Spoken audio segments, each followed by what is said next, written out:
everybody. Lots of news, real estate news with the National Association and the settled lawsuits lately. So everyone's asking me to talk about it a little bit. So that's what we're here for today. Truth is, there's a lot to talk about, but there isn't honestly a whole lot to say yet. Meaning, there's lots of opinions and speculation about what changes will be in the industry, but not much is for real yet. So we're going to just kind of keep it short and say what's happened so far. The first response to this news was one side saying NAR's got a huge win and it's business as usual, no changes. And the other side, which is mostly in the news, says it's going to be a real estate bloodbath and the industry's turned on its head starting tomorrow. Neither of those things are the case at all. And like we said, we don't know exactly how it'll play out, but here's what's happened so far. There are no new laws, first of all. There's a lawsuit with the private trade organization and NAR, National Association of Realtors. They have agreed to a proposed settlement, which even that is still proposed and not court approved, so probably several months even for that to be approved. Assuming it is approved, here's what we know so far. The Realtor Association and a whole bunch of big brokers are going to have to pay a boatload of money to settle the suit.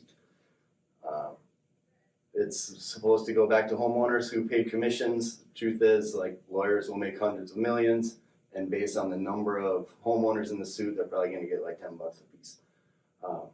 But it will be a big penalty for the industry and a payoff, I guess, for the attorneys, and not a whole lot for the consumers there probably.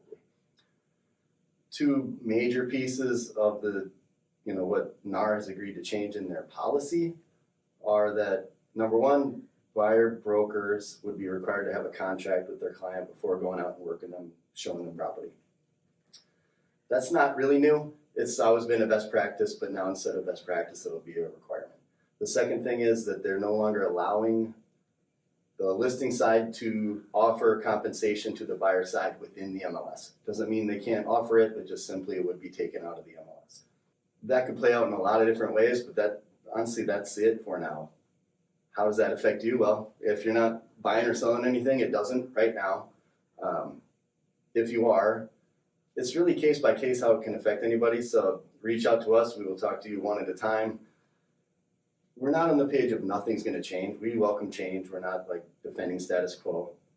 But how it affects you today is one at a time. What doesn't change for us is that we're still here to make sure we're representing the best interest for our clients. And there probably is some bright side coming out of these lawsuits, one of which is I assume the public will be a little bit more educated in general on the whole system or real estate in general and compensation, etc.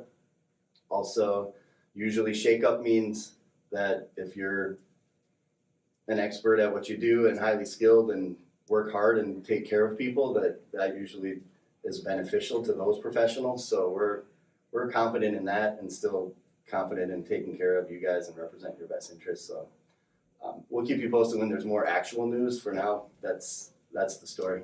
Thanks for checking in.